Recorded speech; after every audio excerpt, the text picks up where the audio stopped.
تعالى وبركاته. بسم الله الرحمن الرحيم.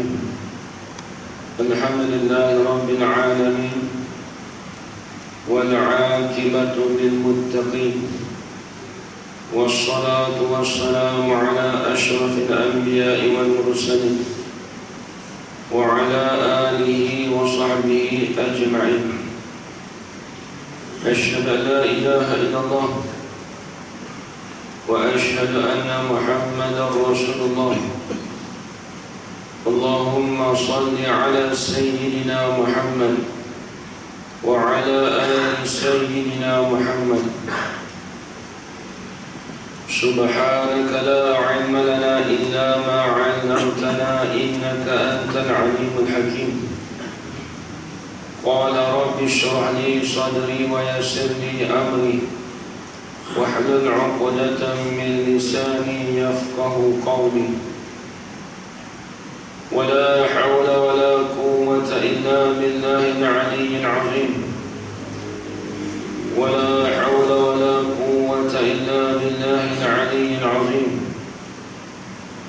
ولا حول ولا قوة إلا بالله العلي العظيم. بسم الله الرحمن الرحيم. اللهم يا من بيده مقاليد الخير كله وإليه ترجع الأمر كله، افتح علينا فتحا قريبا يا فتاح يا عليم يا فتاح يا عليم يا فتاح يا عليم. افتح علينا فتحا قريبا. وصلى الله على سيدنا محمد والحمد لله رب العالمين. Alhamdulillah, Alhamdulillah, pujian syukur kita kehadrat Allah Subhanahu wa Ta'ala dengan segala limpah kurnia dan izin daripada Allah, dapat kita bersama-sama pada pagi ini di dalam kuliah subuh, yang mana pada pagi ini kita akan sambung lagi pengajian kitab Risalatul Misbah Al-Munir. Kitab yang ada kat sini, jadi dia datang, mungkin kita datang. Betulnya tak ada banyak betulnya.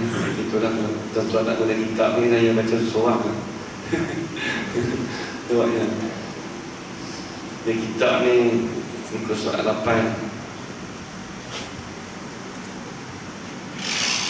Haji tu sana ada banyak tak tu, haji tak mari.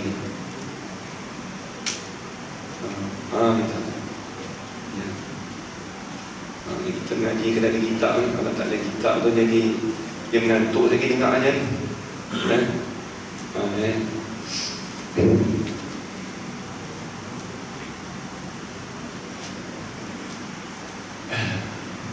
Baik, hari ini kita akan sambung lagi, iaitu pada muka surat 8. Siapa yang ada kitab tu muka surat 8 Kita masuk bab yang kedua, uraian yang kedua. Bismillahirrahmanirrahim. Qala Syekhul Musannif rahimahullahu ta'ala wa nafa'ana bi'ulumihi fid darain amin ya rabbal alamin. Uraian yang kedua pada menyatakan hukum syarak. Jadi kita dah masuk dah bab baru. Kita masuk bab baru, iaitu pada menyatakan hukum syarak. Apa itu hukum syarak? Jadi sebelum ni kita dah hurai lah apa itu pengenalan agama, iaitu Islam, kemudian iman, kemudian ihsan. Jadi kita masuk pula apa itu hukum syarak. Jadi ini kitab ini sebagai fardu ain, kita nak tahu berawal. Baik, kata musannif, uraian yang kedua pada menyata hukum syarak. Baik, hukum-hukum tu apa? Ini nak bahas. Apa maksud hukum? Bermula makna hukum itu ialah keputusan. Hukum-hukum ini dipanggil keputusan. Kita dah cakap selalu apa hukum orang tak sembahyang. Dan hukum tu apa? Hukum tu dipanggil keputusan daripada syarak. Apa keputusan orang tak sembahyang? Dia cakap bahasa Melayu gitu. Tapi kita dah cakap Arab. Kita dah biasa cakap Arab campur. Hukum tu bukan bahasa Melayu, bukan bahasa Arab. Tapi kita jadikan bahasa Melayu. Banyak percakapan kita zaman sekarang banyak campur dengan bahasa Melayu dan bahasa Arab. Baik.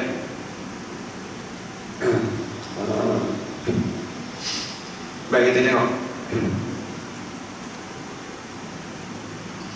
Jadi dia kata bermula makna hukum itu ialah keputusan.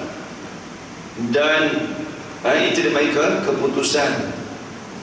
Ataupun kita kata ketetapan pun boleh juga. Kalau nak panggil satu lagi, dia panggil ketetapan ataupun keteguhan. Ketetapan ataupun keteguhan, teguh. Itu makna hukum.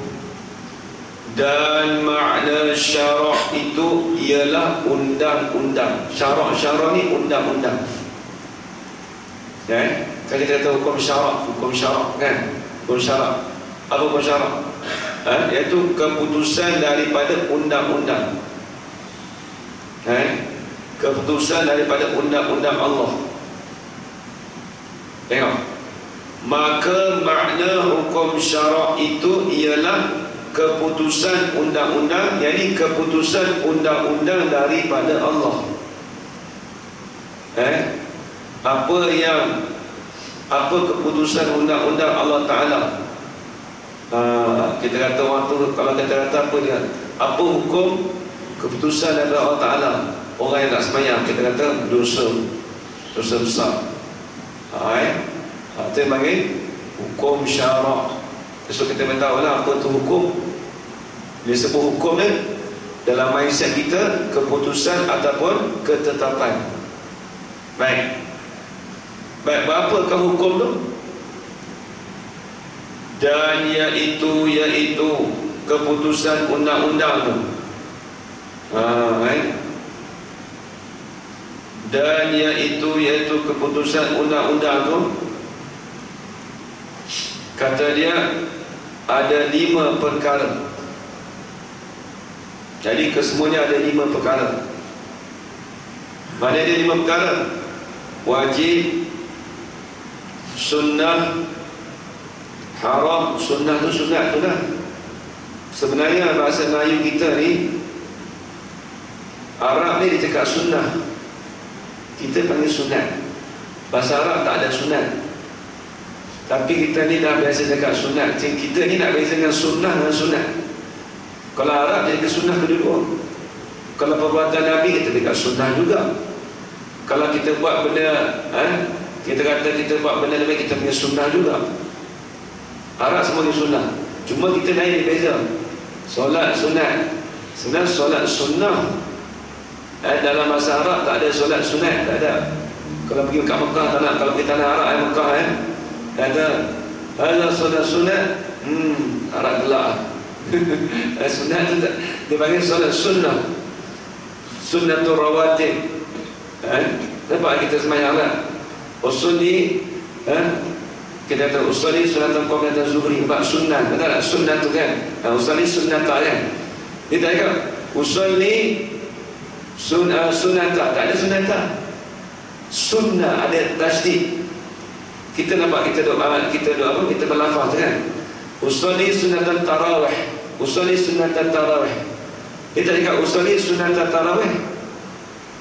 Tapi Melayu kita ni dia pandai bezakan dia jadi sunat. Solat sunat kita panggil kan. Padahal duduk sunat.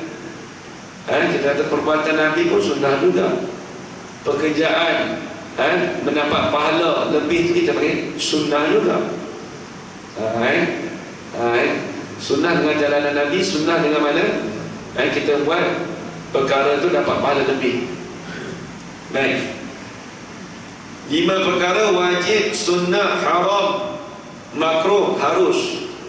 Kalau bahasa Melayu kita panggil sunat lah, tak beza kan. Wajib, sunat, haram, makruh, harus. Itu 5 hukum. Dia panggil hukum syarak. Hukum syarak 5 perkara tu. Wajib, sunat, haram, makruh, harus. Itu yang wajib. Dan erti wajib syarak itu, baik, dia dapat pengertian apa wajib pada syarak. Ni kita dah kata wajib ni. Apa wajib pada syarak? Dan erti wajib syarak itu ialah barang yang dituntut perbuat akan sebagai tuntutan yang putus. Perkara yang dituntut perbuat, disuruh kita buat, disuruh tu akan sebagai tuntutan yang putus. Mesti kena buat. Tak dapat tidak kena buat tu tuntutan yang putus. Macam mana? Sekira-kiranya dijanjikan dengan beri pahala atas mengerjakan dia, kita buat dapat pahala, dan disiksa atas yang meninggalkannya dengan ketiadaan uzur. Kalau tinggal tu dengan ketiadaan uzur, berdosa. Tengok contoh lagu mana? Seperti mengenal Allah Ta'ala. Tampaklah, kita kena ingat kita mengenal Allah Ta'ala tu dengan dipanggil wajib syarak. Sebab apa? Sebab mengenal Tuhan itu, mengenal Allah itu di atas orang mukallaf. Di atas orang mukallaf. Bila sebut di atas orang mukallaf, itu memberi penekanan kepada orang mukallaf. Sebab tu wajib kita mengenal Allah. Wajib mengenal Allah lagu mana? Wajib kita mengenal sifat-sifat Allah. Itu yang akan dibahaskan nanti. Terbaik. Jadi semayang itu juga, semayang fardu. Contoh lain buat dapat pahala, tinggal dapat dosa. Begitu mengenal Tuhan. Orang yang tak kenal Tuhan dia dosa. Berdosa. Awaluddin ma'rifatullah. Awal-awal agama itu mengenal Allah. Awal-awal agama itu mengenal Allah. Baik. Dia kata seperti mengenal Allah Ta'ala, maka dapatlah atas yang mengenal Allah ini, atas orang yang mengenal Allah Ta'ala itu, dan berdosalah atas yang tidak mengenal akan Allah Ta'ala itu berdosa. Dosa orang tak sembahyang ni, orang tak kenal Tuhan ni. Habis tu bahkan tidak sah agama ni, dikatakan tidak sah. Tak kenal Tuhan ke mana? Dan seperti sembahyang 5 waktu, maka dapat pahalalah atas yang mengerjakan. Ini atas orang yang mengerjakan sembahyang, dan berdosalah atas yang meninggalkan. Ini di atas orang yang meninggalkan solat dengan ketiadaan uzur. Apabila tidak ada keuzuran, tak boleh kita meninggalkan sembahyang. Uzur ni macam mana nak kata panggil uzur, tuan-tuan? Macam mana kita nak panggil uzur? Orang sakit, adakah dia katakan dia beri keuzuran kalau dia tak sembahyang? Dia tengok sakit macam mana. Sebab tu sembahyang tu dia ada banyak jenis. Sembahyang dalam keadaan duduk, tak boleh duduk. Sembahyang dalam keadaan baring, tak boleh nak apa tu, kalau baring pun kalau tak boleh bergerak anggota, sembahyang dalam keadaan diam menggunakan isyarat. Tak boleh menggunakan isyarat, sembahyang dalam niat dalam hati. Nampak tak? Itu sembahyang. Baik, kata-kata dia demam teruk, tak ada sembahyang. Katakan tak ada ambil wuduk, tak ada sembahyang juga. Dia panggil sembahyang menghormati waktu. Sembahyang dia panggil sembahyang solat hormatus solat. Semayang menghormati waktu. Dia kena ingat semayang menghormati waktu ni dia tidak cukup syarat, dia tidak cukup rukun. Semayang tetap semayang tapi wajib kena qada balik. Sebab kata ulama, jikalau dia mati masa tu tuan-tuan, esok-esok di hari akhirat esok Allah Ta'ala tak tanya dah dia sebab apa dia tak semayang. Dia dah terlepas kefarduan semayang. Sebab apa? Walaupun kita kata dia tak cukup syarat, dia tak kena ambil wudu, dia semayang dalam keadaan contoh dia bernajis, orang sakit tapi dia tetap semayang. Tapi semayang tu semayang menghormati waktu, wajib kena qada balik kalau dia hidup. Kalau dia meninggal masa tu, Allah Ta'ala tak ambil kira dah masa tu. Sebab tu penting semayang menghormati waktu ni sakit bagaimana pun semayang. Saya dulu waktu kena dulu dekat hospital dulu, hospital Sungai Buloh, waktu COVID stage 4 dulu, tahun lepas lah, lama lah. Bila kena tu kita rasa tu memang tak ambil wudu tak boleh dah. Ambil wudu tak boleh. Duduk kat atas katil tu, rasa kata kalau Allah Ta'ala tarik nyawa masa ni tak dapat tidak kena semayang juga. Walaupun kita kata tak ada wudu, walaupun tak tahu jidat kau ada tak tahu, kita tengah mari memang dah tahu, bukan kata semua apa tempat pesakit tu semua mengadap kilat dah. Dan kita tahu dah kalau tak kompas pun lain. Jadi kita semayang dalam keadaan itu 2 minggu lah. Lepas tu balik rumah, alhamdulillah Allah Ta'ala bagi izin panjang umur, dapat kodok balik semayang 2 minggu kodok balik. Sebab apa kita kata kalau Allah Ta'ala tarik nyawa kita masa tu lagu mana? Masa tu pun dah makan oksigen dah. Tapi alhamdulillah Allah Ta'ala bagi panjang umur Jadi sebab tu masa tu rumah pun rasa niat nazar. Dia kalau orang sakit ni, kalau kita sakit teruk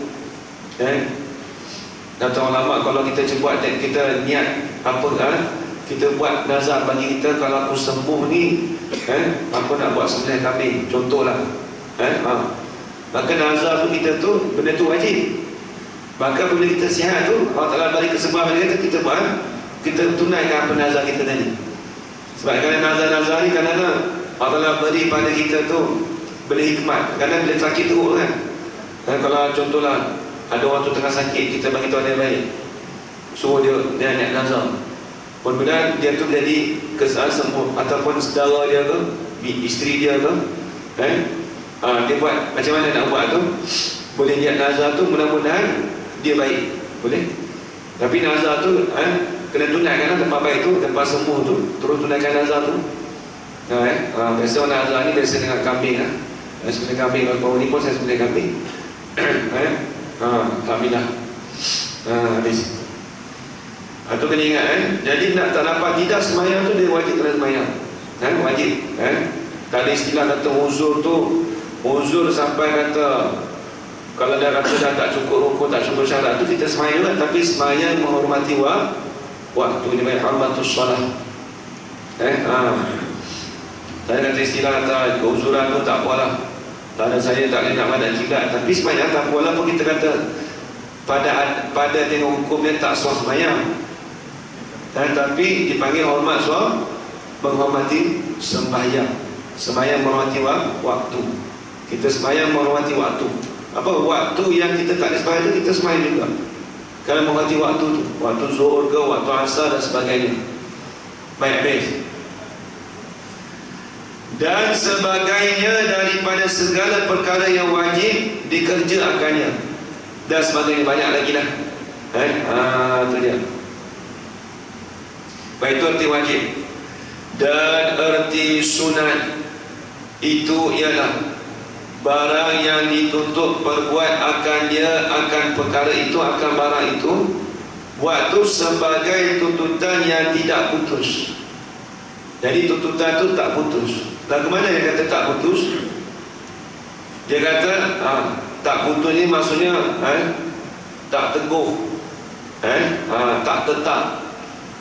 Lagu mana? Sekira-kiranya dijanjikan dengan beri pahala atas yang mengerjakannya, buat tu dapat pahala, dan tidak disiksa. meninggal akan dia akan perkara itu, bahkan merugi ia akan masanya. Oh, tengok, sunat ni buat dapat pahala, tinggal tak dapat apa-apa. Tapi ulama sebut bahkan merugikan masanya, rugi. Dan sebab tu kita kalau tengok semayang, banyak perkara-perkara sunat dalam semayang kadang-kadang orang tinggalkan. Seperti contoh kita kata, ambil satu contoh, duduk istirahat. Duduk istirahat tu sunat, bukan wajib, tapi sunat pun dapat pahala. Kita tengok duduk istirahat ni, kalau nak semayang 4 rakaat ni bila? Waktu rakaat pertama nak pergi ke rakaat kedua, kemudian rakaat ketiga nak pergi ke rakaat keempat. Bahkan duduk istirahat tu diberi masa kelonggaran duduk di situ tu. Kata ulama, boleh dia duduk tu seperti mana dia duduk di antara 2 sujud. Nampak? Lepas tu dia duduk sekejap lama sikit tu, lepas tu baru naik duduk istirahat. Sehingga kata ulama, jangan melebihi daripada duduk di antara 2 sujud. Kalau melebihi, hukumnya makruh. Kalau sampailah kepada had tahiyat, sampai kepada sesuatu duduk seperti duduk tahiyat, itu batal semayang. Itu lama sangat sampai duduk macam tahiyat, rehat sangat tu. Dia rehat tu maksudnya istirahat tu, rehat dia tu kadar masanya bukan kadar tamakninah, tapi kadar seperti duduk di antara 2 sujud. Itu sebut dalam kitab, tapi ramai yang tak tahu. Nak kata betul ke? Ada sebut dalam kitab. Kalau tuan-tuan nak lebih lanjut, tengok dalam kitab 500 perkara sunat di dalam sembahyang.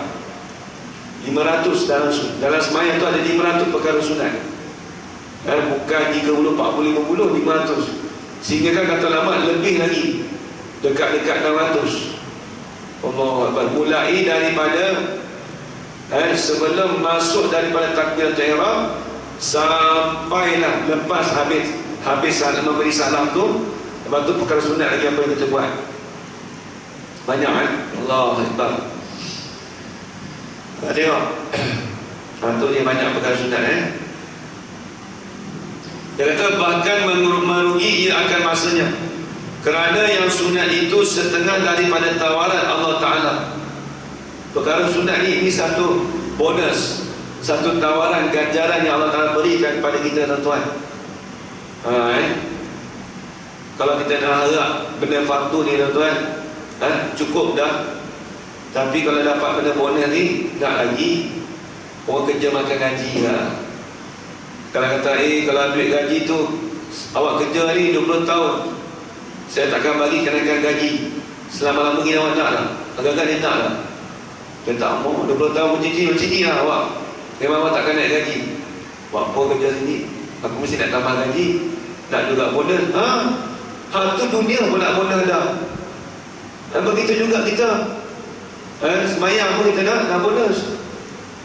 Baca doa Allah apa? Doa iftitah tak baca. Ada sunat je. Tak apa, sunat je. Saya sunat je. Duduk kat akhirat tu kan. Lepas ni kalau orang kerja tu ala bonus je. Nampak? Dia kena nak juga doa iftitah pun. Tengok banyak kadang-kadang orang dia ambil halal balak, dia buat tak tahu. Itu benda penting. Bukan benda wajib, tapi sunat. Itu setengah daripada tawaran Allah Ta'ala. Setengah. Kalau kita tak tahu tu tak apa. Kalau kita tahu tu suruh buat dia, kita buat. Itu baik. Maka yang menolak tawaran itu adalah ia sangat rugi. Rugi orang tolak tawaran ni. Dia kata orang offer kerja besar tak mau. Orang offer benda sunat dia. Seperti sembahyang sunat rawatib. Nampak tak? Apa sunat rawatib? Qabliyah, ba'diyah tu. Nabi ni nampak telajak kemas sangat. Aku buat rawatib ni, buatlah solat ba'diyah solat sunat ba'diyah asar, solat sunat ba'diyah subuh. Tak kena cara tu. Nak tawaran sangat. Aku nak tawaran siapa buat. Orang tak bagi surat tawaran nak juga. Tak kena tempat. Benda lain banyak lagi. Tawalah tu banyak. Baca Quran boleh. Dan sunat tahajud, dan umpamanya banyak lagi lah. Tahajud, lepas duha dan sebagainya. Baca Quran. Kita pun nak masuk bulan puasa tak lama dah. Tak habis bulan lah. Tengok bulan puasa ni kita puluh lebih. Puluh. Bakal ngomong. Bakal ngomong. Baik. Dan umpamanya daripada segala perkara-perkara yang sunat-sunat, itu, maka dapat pahalalah atas orang yang mengerjakan sunat-sunat yang tersebut. Pahala, alhamdulillah. Dan tidak disesakan atas orang yang meninggal akan dia. Hanya besarlah rugi masanya dengan meninggalkan itu. Itu besarlah rugi. Habis. Itu pada sunat. Dan erti haram itu ialah barang yang dituntut tinggal sebagai tuntutan yang putus. Itu tak boleh kita buat. Kita dituntut tinggal benda tu. Lagu mana? Sekira-kira dijanjikan dengan seksa atas yang mengerja akan dia. Dengan sekira-kira, kalau kita buat tu dapat dosa. Dan diberi pahala atas yang meninggalkan dia. Syaratnya dengan ikhlas. Nak dapat pahala tu dengan ikhlas. Seperti berzina, na'udzubillah min zalik, dan minum akan minuman yang memabukkan. Minum arak ke tu minum yang perkara yang memabukkan banyak. Ketum yang campur dengan obat nyamuk. Contoh kalau dulu kat Kedah tu, budak-budak bodoh tak buat, tapi nak kata orang kampung sebahagian tu. Kita tengok, saya pernah tengok air ketum. Kalau ketum tu tak apa, ketum saja. Orang demam dulu kawan bodoh demam minum air ketum, tak apa, elok. Minum sikit tak ada banyak. Tapi yang jadi mabuk tu dia campur dengan air kok, air kopi, ubat nyamuk. Pelik tu bawa nyamuk, tak tahu ke mana. Tapi tengok pelik juga. Dia jadi mabuk. Dia mabuk. Tu haram. Lepas tu kalau orang pergi motong, orang sana pergi motong, pergi noreng getah lah. Pergi noreng getah tu, dia minum air ketum tu untuk tambah tenaga. Dia buat kerja. Ni pokoknya kau buat kerja. Bila air ketum ayam tu lalai tu baru tidur. Tu yang jadi mabuk tu. Orang kampung kalau pergi motong getah, pergi noreng getah, dia minum air ketum, dia kembali bangun pukul 2-3 pagi tu, minum tu sebagai tenaga untuk buat kerja. Tak ada dia apa. Dia tak ada rosak apa. Badan dia okey sampai ketua. Elok. Yang tak elok dia campur. Lepas tu jadi rosak tu campur. Kawan saya demam panas teruk. Kat pondok dulu. Dia minum air ketum sikit. Dia bubur kat dalam botol Coca-Cola tu. Tapi tak ada, Coca-Cola tak ada lah. Dia tengok tu. Dia kata panas tak kata. Kata air apa tu, saya kata macam nak hijau, tak kuning, tak apa dia. Dia tengok tu bau. Kata ni, saya kata ni air apa ni? Air ketum. Air ketum dia tengok. Kata apa dia minum. Saya dengar air ketum ni memang kita fikir haram semata lah. Kita tak tahu kita okey Kita tengok kata ni memang boleh buat ubat sikit. Kita kata minum sikit betul dia rehat tak ada mabuk. Ngaji pun okey. Bukan kata mabuk raya suka dia tak gitu kata tak betul tu kata dia campur ubat nyamuk banyak tu. Campur ubat nyamuk. Tu boleh tak boleh? Haram.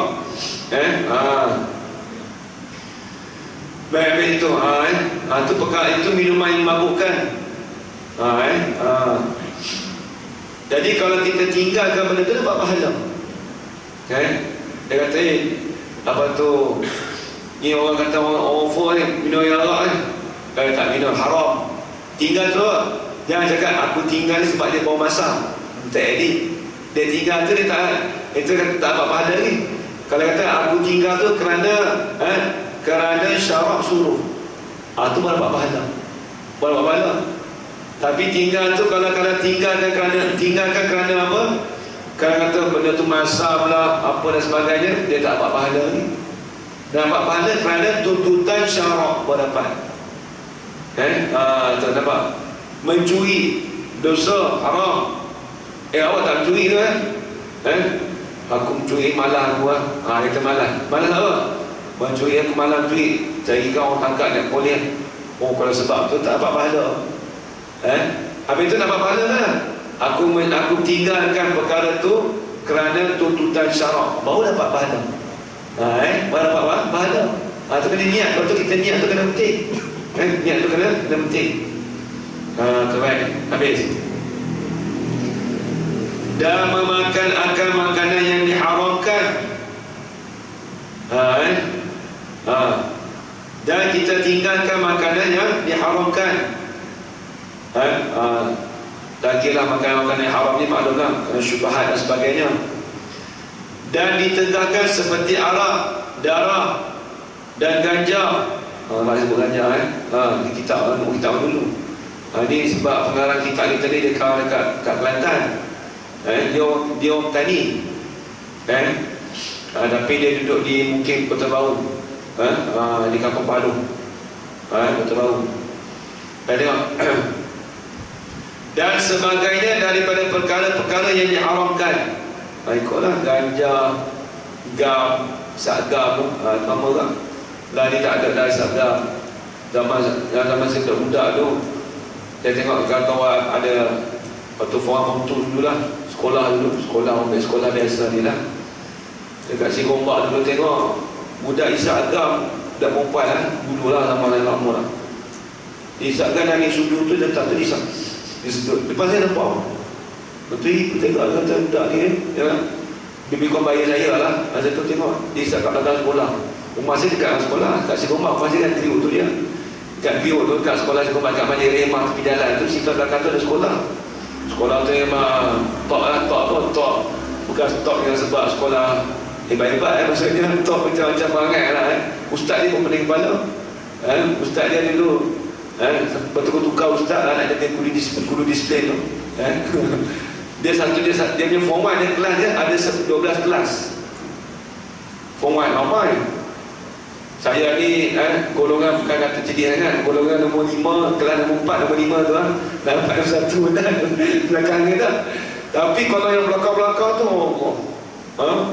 tapi nak bukan kita apa, tapi yang golongan pandai manis agama ada. Nanti kan kena kata ni budak bodoh kot lah yang kelas nombor 11, 12 kan. Tak.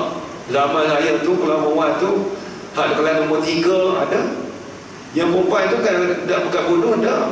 Tapi budak umur kelas nombor 3 atas sikit lah. Jadi kelas nombor 4 yang nombor 3. Dia tengok prestasi yang IPSR kan. Zaman saya budak IPSR. Jadi lepas dia tengok geng-geng tu usap dia ambil sudu tu, dia ambil sudu dia tak. Dia sedut. Kita apa dia sedut? Isap gam. Tu bagi isap gam punya. Kita baca itu je lah. Budak perempuan zaman saya lah. Sekolah Sigomba tu. Allah Akbar. Macam-macam. Pening ustaz sekolah tu kan. Form 1 tu apa ramai lah Form 1. Zaman saya tu umur sebagai saya tu memang ramai. Tak tahu. Pelik. Lepas tu dia kurang sikit jadi 8 kelas. Tak banyak lah. Kelas saya Form 1 tu sampai 12 kelas. Tak banyak. Sampai kelas tak ada banyak sangat budak. Dia nak tak mana budak tak ada lah. Sekolah Sigomba tu memang sekolah top lah. Top apa? Macam budak pandai mana ada pandai mana. Jadi orang pun ramai. Kata jadi orang pun sama ada juga kan. Tapi dia kata dia punya tu pertengahan. Tapi memang masalah macam-macam. Tu. Sekarang ni alhamdulillah sekolah Sigomba tempat saya dah tak ada lah. Isu-isu tak ada. Zaman saya banyak. Isap agam dalam sekolah tengah-tengah lihat. Tengah waktu lihat tu dia pergi kat belakang tu. Duduk apa ramai kan. Boleh pergi keluar sekolah. Jahat ke gangster semua ada lah. Isap shit. Seorang dia tu perempuan. Seorang. Bukan dia geng-geng dia dah. Saya apa dia kata. Dia kata kau tak tahu. Tutup kata isap gam rupanya baru tahu isap gam. Kita balik sekolah tu kenapa bila rehat tu turun rumah saya dekat dengan sekolah, turun makan kat rumah. Dulu bebas semua bebas. Dah habis. Jadi tu bahaya. Ganja, gam tu memang benda haram tu. Haram. Habis.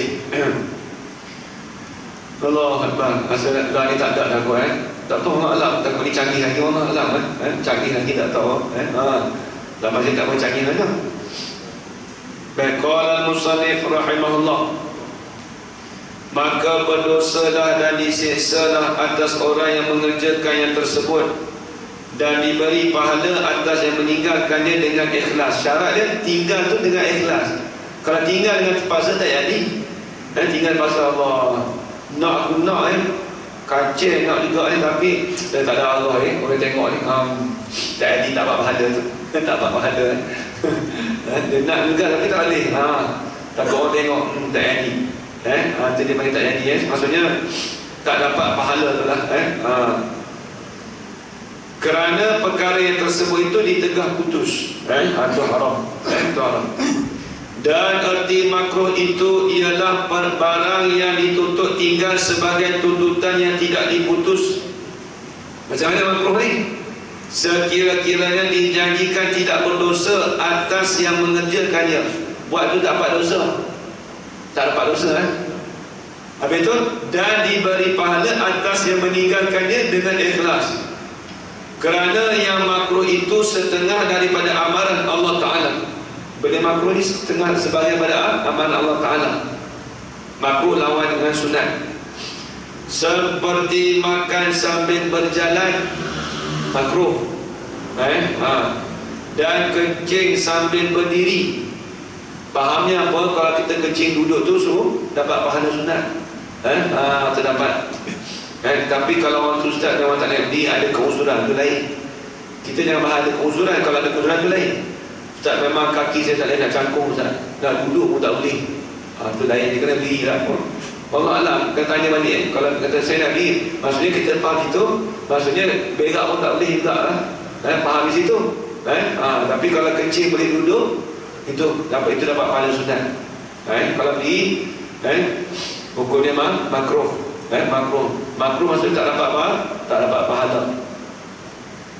Dia kalau kencing berdiri ni ke tempat-tempat awam ni, kalau tak apa orang kafir nak kencing, saya tak selesa mesti kencing duduk. Dalam campur tu mesti nak kena ada sebab. Tak tahu, takut satu kalau kita nak semayang tu dia benda tu mengecil. Dia mengecil ada pun kalau luar negara, luar negara tak apalah dia tempat tu, luar negara pun dia kencing duduk tak ada. Dia luar negara ni air bawah tu tak ada. Dia kencing apa kalau air bawah tu tak ada. Saya pernah biasa pergi dekat UK dulu sekejap. Pergi sana tu bukan berjalan lah pergi waktu student belajar tu, pergi tu nak kerja dulu. Dulu Lala tak kerja jadi imam lah balik sana. Jadi bila pergi sana tu tempat airport dia tempat putih lah. Dia tak boleh kencing lah. Tempat simen tak boleh, basah dia kata tak boleh. Lepas tu dia air pipe tak ada. Tak ada. Kalau kat rumah dia rumah kencing dalam letak. Tempat mandi tu kencing dari tu. Dia tempat duduk tapi dia letak kapek. Pelik juga. Untuk orang putih ni. Mungkin tuan-tuan lebih tahu pergi belajar luar negara.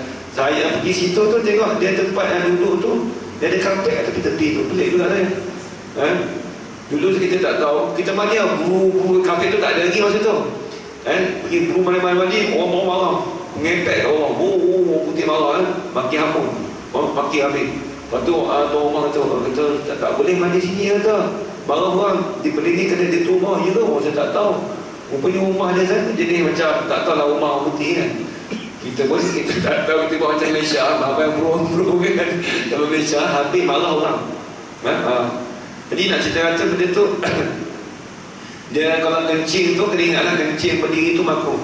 Tapi kalau ada uzuran tak apa dimaafkan tapi tak dapat pahala lah tak dapat pahala. Baik. Itu makruh. Dia kata sahabat yang dia kata berdiri dan memakan akan makanan yang berbau keji, makruh. Seperti memakan bawang putih. Kalau makan bawang putih tu makruh lah bau Kalau kita makan bawang putih dah dari masak tu tak apa, dia tak bau. Tengok lagi. Dia kata seperti memakan bawang putih dan sebagainya daripada perkara yang makruh, maka dapat pahala atas yang meninggalkannya dengan ikhlas dan tidak diseksa atas yang mengerjakannya, bahkan merugikannya. Rugi buat tu rugilah. Janganlah orang makan bawang putih saja dia ada bawang putih yang yang pernah makan tapi dia tak ada bau. Bawang putih yang direndamkan dengan madu, tapi bawang putih itu bawang putih Indonesia, itu bagus, nak buang angin dalam badan. Itu khasiat bawang putih. Saya sebab biasa duduk kampung, kita tahu kan dia bawang putih tu, mungkin tuan-tuan tahu lagi kot. Bawang putih yang Indonesia di dekat Jalan Cokit tu, itu direndamkan dalam lebih kurang sebulan dengan madu, tak syarat madu yang asli lah. Rendam kat dalam tu, lepas tu kita makan, dia tak bau. Kita makan sehari sedikit makan dengan sekali dengan madu. Dia kesihatan tu, jadi tenaga pun elok, sedap. Madu sekali dengan bawang putih tu dia elok. Tapi bukan dia gagah lah, maksudnya tenaga gagah, kaki kita semualah, semua gagah lah. Jadi kuat lah, jadi tenaga kuat. Tapi tak payah makan sedikit, tu bagus. Bawang putih tu, tapi tak ada bau lah. Tapi dia kena rendam lama sikit, sebulan dengan madu tu. Jangan makan dengan madu terus, rendam lama tu, dia hilang bau semua tu. Tapi bukan bawang putih biasa ni, tak. Dia bawang putih yang jenis Indonesia punya. Dia ada jual dekat Cokit. Tempat lain tu dekat lah, Cokit tu. Beli situ. Apa sikit tu, mahal sikit lah. Mahal sikit lah. Tapi memang elok. Dia khasiat tu untuk tubuh badan. Orang sakit apa-apa pun elok, insyaAllah. Elok. Makan madu dia panas. Betul kan? Saya pun orang tua-tua beritahu lah, dekat pondok dulu. Betul. Kalau tuan-tuan nak try boleh lah, saya dah try. Syarat madu asli lah. Dia nak ke madu tak asli, dia letak bawang putih tu dalam tu. Kalau dia keluar macam cendawan dia, macam kata madu tu tak asli. Saya dah rendam lama tengok, madu dia asli. Tengok apa, dia tak ada tu keluar cendawan apa semua kan, tak ada putih-putih keluar kan, elok je. Rendam lama elok. Elok. Try makan Saya bukti orang makan beli juga tu.